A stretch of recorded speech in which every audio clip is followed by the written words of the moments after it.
Bonjour à tous. Donc, merci pour votre présence. On en est actuellement à 206 participants.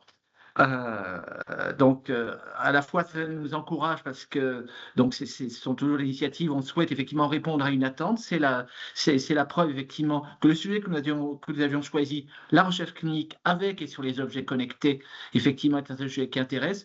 On s'en doutait, c'est un sujet un petit peu atypique par rapport à ce qu'on connaît sur l'essai clinique, sur le médicament, autre. Effectivement, on va essayer de tenir sur 1 heure pour avoir un tour d'horizon avec des présentations très pratiques sur ce sujet. Plusieurs remerciements au réseau Tech4Health, qui est un réseau labellisé FCRA depuis plus de 10 ans, sur un réseau sur le dispositif médical et les technologies médicales d'une manière générale. Je précise également qu'il s'agit du premier rendez-vous de la recherche clinique FCRA. C'est non pas une marque de fabrique, mais effectivement des initiatives qu'on essaie d'avoir sur la durée pour, et c'est un peu le rôle de FCRA, essayer de donner des aperçus aussi synthétiques que possible sur les sujets d'actualité ou des sujets pionniers. Le second webinaire se tiendra au mois de juin, je peux encore vous donner la date, sur le développement durable et la recherche clinique, tous les faits, effectivement, tout l'impact de la carbonation. Pour le sujet qui nous occupe aujourd'hui, nous allons avoir 3 intervenants. Nous allons avoir dans l'ordre Thomas Lioro qui va faire une présentation assez générale, mise en contexte, mais illustrée d'un certain nombre de projets. Puis nous aurons Guy Caro et Lucie Beaujard-Lamotte du CHU de Rennes et de l'Université de Rennes, avec un cas pratique.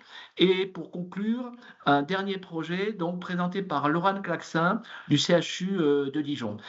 On leur demandera de tenir, et on sera les timekeepers, de tenir les délais, 45 minutes, pour laisser effectivement le temps, un temps de réponse aux questions que vous pouvez poser par le chat. Lucie Lefden, qui appartient au pôle recherche clinique de la coordination FCRA, est en face de moi et sera attentive à répercuter ces questions, à les synthétiser pour essayer de trouver des points communs et répondre aux questions les plus jugées, entre guillemets, les plus pertinentes ou celles qui recueillent le plus de demandes. Voilà, sans plus tarder, je vais laisser la parole à Thomas Lioro, qui a un certain nombre de présentations à nous faire. Merci Thomas, à vous. Merci Vincent, et donc merci aux organisateurs de nous laisser la parole, effectivement. Donc moi je suis... Vous n'avez pas le son encore Thomas. Alors, est-ce que vous m'entendez? Non. Est-ce que vous m'entendez pas? Oui, moi je t'entends bien. Parfait. Donc ça a l'air d'aller. Donc je poursuis. Donc moi je suis ingénieur de formation. Je suis au CHU de Besançon, en particulier dans un centre d'investigation clinique spécialisé donc avec un domaine d'activité en innovation technologique. Et donc on va effectivement vous parler. Aujourd'hui, nous sommes 4, mais on va parler ici au nom d'un réseau d'une vingtaine de centres qu'on va vous présenter. Donc effectivement, on va commencer par un petit peu de cadrage, on va dire, pour que effectivement, pour bien comprendre le domaine, les acteurs du sujet, donc les acteurs que sont les développeurs et les industriels du domaine notamment des dispositifs médicaux. Donc je pense qu'un certain nombre d'entre vous le savent, mais pour harmoniser un peu les connaissances, on va dire, il y a un règlement européen qui a été adopté en 2017, qui porte spécifiquement sur les dispositifs médicaux. Il y en a un second également sur les dispositifs de diagnostic in vitro. Et notamment en termes de vocabulaire, on a justement un préambule sur les définitions, où vous voyez, alors je ne vais pas vous lire les choses, mais on a justement la description de ce qu'est un dispositif médical, avec cette notion de finalité médicale qui est importante. Et on nous dit que c'est un instrument qui peut qui doit avoir présenté des finalités médicales de diagnostic, de traitement ou encore d'investigation. Ce que l'on dit toujours, ce que l'on prend comme exemple, c'est des applications qu'on a tous sur nos téléphones et dans les exemples notamment des applications de bien-être. On imagine une application avec 10 questions qui nous demande ces 10 questions chaque jour et qui évalue notre bien-être. Si cette application nous propose un diagnostic sur la base de ces 10 questions, on va répondre, on va rentrer dans le domaine, dans la définition des dispositifs médicaux. Si on rajoute non seulement le diagnostic, mais en plus des propositions de traitement, on va être toujours dans une définition de dispositif médical, mais avec une certaine complexité en termes de classification. Donc on ne change pas la technologie, mais on change la finalité médicale. Et donc, on obtient différents objets ou différents dispositifs médicaux. Sur la suivante, voilà, sur la suivante, donc toujours pour... alors là, on est dans un rendez-vous de recherche clinique, hein, mais donc on a des définitions qui parlent ici de l'évaluation clinique, dans le sens d'un process général. On a des définitions également d'investigation clinique, c'est-à-dire les investigations, les recherches cliniques particulières sur dispositifs médicaux, et des notions concernant le Clinical Investigation Plan, c'est-à-dire le document qui va décrire le rationnel, les objectifs, le design, que vous connaissez pour la plupart sous le nom de protocole de recherche clinique. Sur la suivante, vous voyez que toujours dans ce règlement européen, on a même un chapitre dédié donc, aux évaluations cliniques et aux investigations cliniques. Et donc, au-delà des définitions initiales, on a des chapitres concernés, des annexes associées qui détaillent un petit peu les choses, qui avancent la nécessité de pouvoir présenter des évidences cliniques pour appuyer les allégations des dispositifs médicaux. Et on nous dit, là, c'est le petit alinéa 3, que tout ce process doit couvrir à la fois l'évaluation de la littérature, la prise en compte des alternatives thérapeutiques, bien sûr les résultats d'investigation clinique, et le tout doit être synthétisé dans un document voilà, réglementairement appelé le rapport d'évaluation clinique. Donc ça nous donne des grandes généralités, et sur la suivante, tout ceci est transcrit notamment par l'ANSM qui comporte une page dédiée aux dispositifs médicaux pour expliquer voilà, comment les investigations cliniques sur dispositifs médicaux doivent se passer, et notamment les différentes catégories de ces investigations cliniques ou IC. Et on voit, voilà, on a des petits logigrammes qui sont assez bien faits et qui présentent un certain nombre de questions à se poser et qui permettent, sur la base de la classe du dispositif médical, de son statut, s'il a déjà le marquage CE ou non, de son utilisation conformément à la destination prévue dans le cadre de l'étude ou non, et de la finalité de l'investigation clinique, et également des procédures additionnelles. Voilà, on va pouvoir catégoriser la recherche clinique en question, et ça va nous donner, bien sûr, c'est pas juste pour catégoriser, mais on va avoir un impact sur les dossiers à constituer, les assurances, la vigilance, et puis le coût également de ces investigations cliniques. Sur la suivante, parce qu'on est justement sur un rendez-vous autour des dispositifs connectés ou des dispositifs numériques, on revient toujours sur ce règlement européen, et donc on voit que le logiciel rentre dans la définition des dispositifs médicaux. On nous dit que les logiciels sont réputés être des dispositifs actifs au sens toujours de ces définitions. Et on a un exemple ici d'une règle 11 qui explique qu'en fonction toujours de la finalité de ce logiciel, on va pouvoir rentrer dans une catégorie, dans une classification de dispositif médical ou dans une autre. Sur la droite, vous voyez un certain nombre de guides ou de standards qui existent et qui sont intéressants aussi de consulter parce qu'ils détaillent et rendent un petit peu pratique un certain nombre de choses que l'on voit de manière, on va dire, théorique dans ce règlement européen.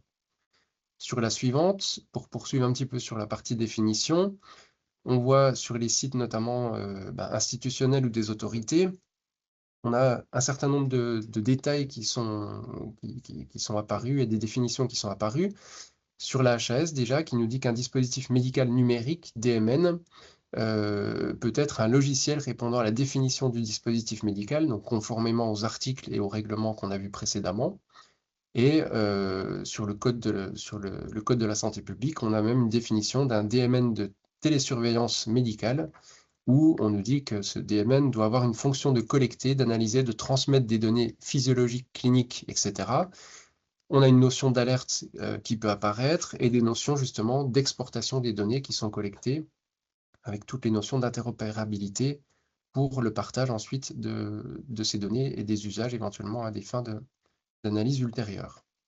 Sur la suivante, pour poursuivre sur les sites institutionnels notamment, sur le site de l'ANS, donc Agence du numérique en santé, on retrouve la notion de dispositif médical numérique, où là on nous dit que ce sont des dispositifs qui intègrent des fonctions numériques qui peuvent générer un grand nombre de données de vie réelle, et que ce sont des outils, des dispositifs médicaux qui intègrent des fonctions numériques comprenant plusieurs des fonctions qui sont listées ici, c'est-à-dire des dispositifs qui ont obtenu le marquage CE, qui impliquent un traitement de données à caractère personnel et qui sont destinés à un usage individuel. Sur le site de la HAS, on y revient et on a pareil une page qui est dédiée aux technologies numériques et aux systèmes d'IA à usage professionnel, où on nous explique que les dispositifs médicaux numériques, notamment à usage professionnel, sont utilisés comme aide au dépistage, diagnostic, aide à la décision médicale thérapeutique.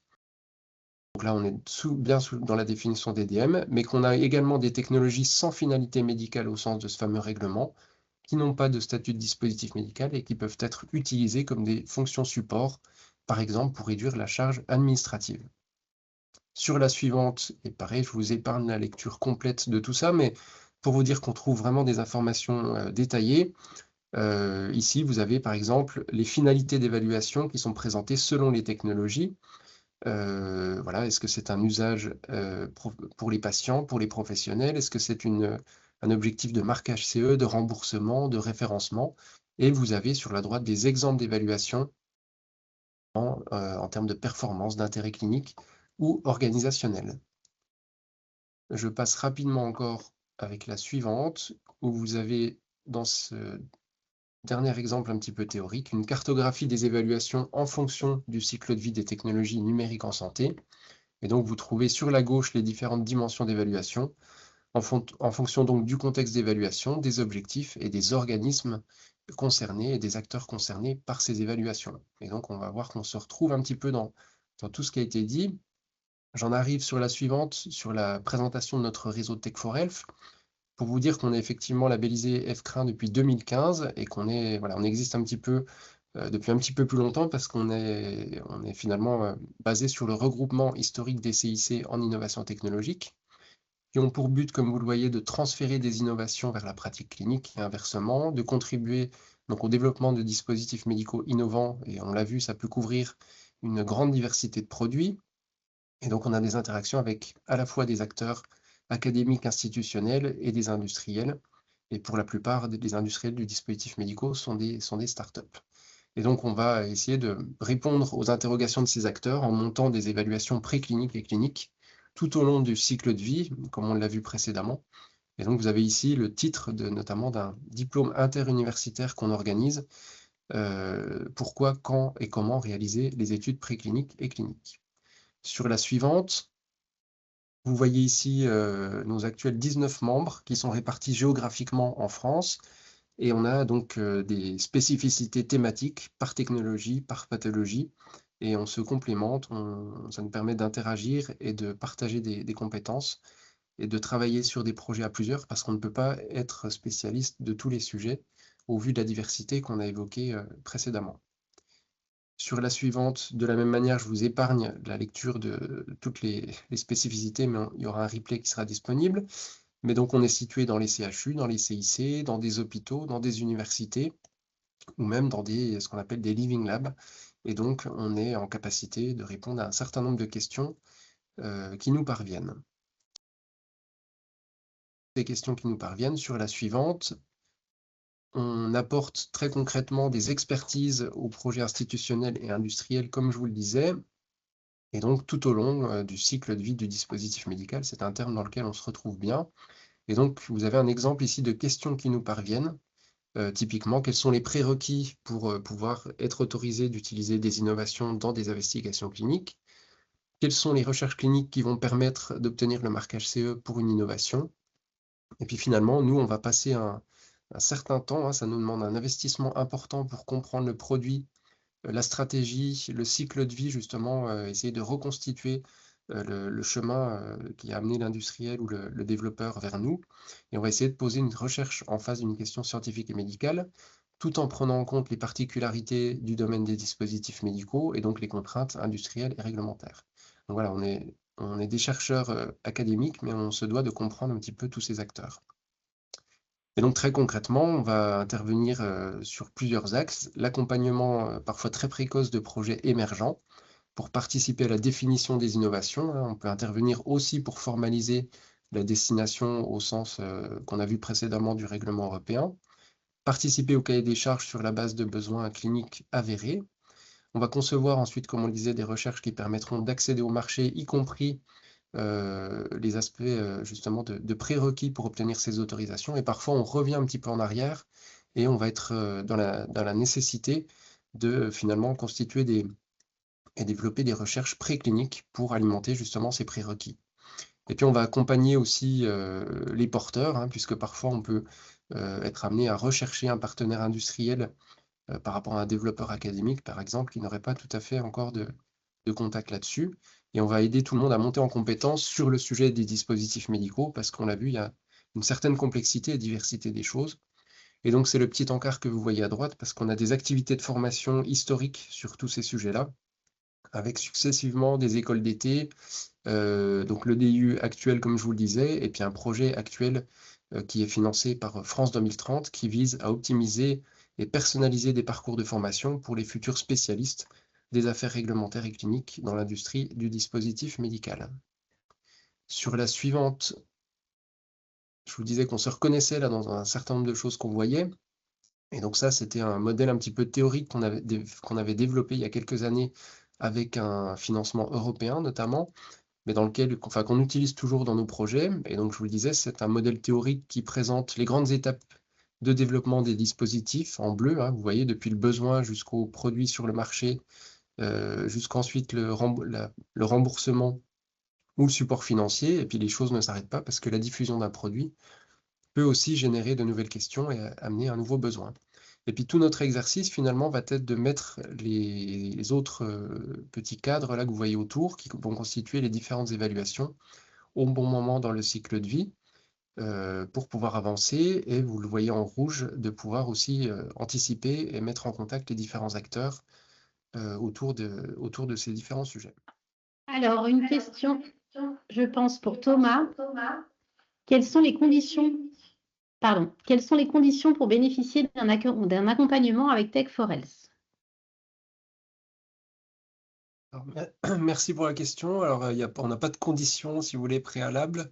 Nous, comme on le disait, hein, il y a des questions qui nous parviennent un petit peu de différents ordres, en nous disant, voilà, comment montez-nous une recherche qui va nous permettre peut-être d'accéder au marché, certaines fois avec des questions un peu plus précises.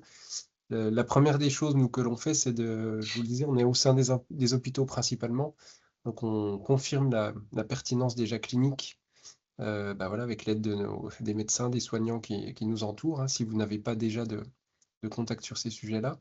Et puis ensuite, on va essayer de reconstituer avec vous un peu l'histoire de ce fameux cycle de vie et de voir où vous en êtes, qu'est-ce que vous avez déjà agrégé comme preuve, où est-ce que vous allez, et voilà, pour bien comprendre aussi votre technologie et l'histoire de votre projet. Donc voilà, il n'y a pas vraiment de conditions en tant que telles. Après, ça dépend aussi des profils, bien sûr, parce on a je vous le disais, des interactions avec des industriels, avec des développeurs un peu plus académiques. Donc, est-ce que vous nous sollicitez pour une prestation, justement, pour une intervention assez ponctuelle sur un projet? Est-ce que vous nous sollicitez pour voir si on peut être partenaire dans le cadre de réponse à des appels à projets collaboratifs? Voilà, donc la question est vaste et les réponses doivent être adaptées justement voilà, à votre projet finalement. Merci. Alors ensuite, donc j'ai développé un DM pour une maladie incurable. J'ai soutenu une thèse à la faculté de médecine de Montpellier. C'est un DM abouti. Mes enseignants me recommandent d'aller plus loin avec ce DM et d'en faire l'évaluation par les patients atteints de cette maladie, mais comment? Alors, je ne sais pas, Guy, Laurent, si je poursuis ou sinon Je pense que tu peux poursuivre, il n'y a pas de souci. ouais. Ça me va. J'allais dire presque même réponse que précédemment, c'est-à-dire qu'il faut qu'on voit exactement, que vous puissiez nous décrire un petit peu votre technologie, qu'on puisse faire une analyse justement voilà, du besoin sur lequel vous êtes basé, des développements que vous avez pu avancer. Alors, si vous avez déjà des enseignants autour de vous qui ont confirmé un certain nombre de choses, je pense que ça peut sécuriser déjà une certaine partie du projet. Et puis ensuite, voir un petit peu comment est-ce que nous, on peut vous apporter de l'aide sur ce sujet, que ce soit par la mise en relation, si c'est voilà, une question. Enfin, si vous êtes complètement prête avec votre projet et qu'il faut faire de la mise en relation avec des industriels, ou s'il faut justement constituer des prérequis pour un dossier réglementaire ou pour des études cliniques ou précliniques. Donc voilà, c'est ce qu'on disait, ça nous demande un certain investissement. Il n'y a pas de réponse simple à toutes ces questions. Et encore une fois, on voit avec la diversité des produits et des sujets qui nous parviennent. Alors ensuite, les investigations cliniques demandent un dossier technique en lien avec le futur DM. Comment pensez-vous constituer ce dossier? Connaissez-vous le degré d'exigence sur ce dossier? Pensez-vous effectuer ce développement dans une institution publique? Juste parce que mon micro était coupé pour compléter ce qu'a dit Thomas, Oui, effectivement, sur la précédente question, il y aura alors, ce qu'il faut voir, c'est effectivement s'il y a une évaluation clinique à faire sur des patients, etc. Et là, effectivement, il y aura tout le protocole à construire, etc. Et Tech4Health peut aussi aider tous les centres et de voir si on peut faire quelque chose multicentrique ou pas, quoi, en plus. C'est aussi l'intérêt du réseau, quoi. Et puis donc pour Je la te laisse, question... je te laisse reposer la question. Ouais, merci. Merci Guy. Donc sur la question du dossier technique, donc on le disait, alors on n'a pas eu le temps de rentrer dans tous les détails justement des acteurs sur ces sujets-là. C'est vrai qu'il y a des acteurs réglementaires, il y a aussi des prestataires réglementaires qui assistent notamment les industriels et les startups qui n'ont pas de département réglementaire ou qui sont en train de se monter pour constituer ces dossiers techniques et puis vraiment les dossiers réglementaires en tant que tels. Du fait de la, voilà, de la grande diversité des sujets, du fait également qu'il y ait beaucoup de startups, nous, on se retrouve justement à devoir s'impliquer un petit peu sur ces sujets-là, au moins devoir les comprendre. Et donc, on voit bien comment est constitué ce genre de dossier. On participe aussi, nous, bien sûr, pour les études, à constituer ce qu'on appelle des brochures investigateurs. Mais voilà, c'est des choses que l'on ne fait pas en tout cas tout seul. Il y a besoin justement de dimensions technologiques, de dimensions réglementaires. Et donc, pour vous répondre, encore une fois, il faut voir dans le détail où est-ce que vous en êtes et ce que vous avez déjà comme matière, mais c'est des sujets qui se font à plusieurs et auxquels on peut participer en tout cas. Alors, je continue. Bonjour, nous avons développé une application qui guide l'antibiothérapie à l'hôpital. C'est considéré un DMN de classe 2A. Nous souhaitons savoir comment auditer ce DM pour avoir le CE, les démarches à suivre. Est-ce que ça doit passer par un appel à projet?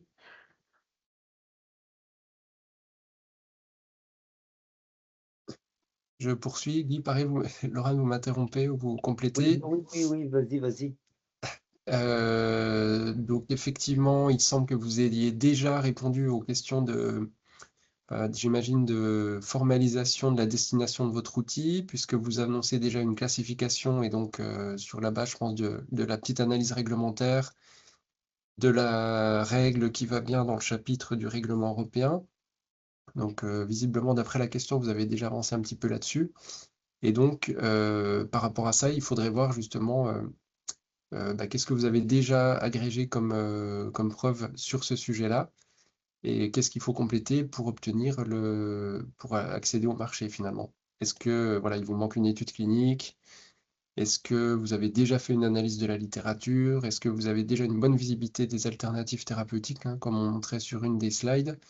Et voire même, est-ce que vous pouvez vous baser, pour partie en tout cas, sur une équivalence avec des concurrents peut-être déjà sur le marché? Et donc effectivement, la réponse, alors peut-être sur une je vois qu'il y a d'autres questions là sur les aspects de convention, de financement, de propriété intellectuelle. Comme je le disais, le monde idéal, c'est vous êtes industriel, vous avez déjà fléché dans votre business plan tout ce qui concerne la recherche clinique ou les conseils autour de tout ça. Et donc, on peut rédiger des conventions entre l'INSERM, hein, qui nous couvre sous l'égide de FCRIN et votre industrie. Et puis ensuite, si ce n'est pas le cas, si vous êtes académique, s'il y a voilà, il y a une première étape, nous, d'évaluer la pertinence du sujet de notre côté, de voir qu'est-ce qu'on peut vous apporter pour estimer un petit peu les coûts que ça peut représenter. Et puis on a travaillé notamment avec FCRIN pour avoir un catalogue aussi de prestations sur toutes les étapes qu'on a citées.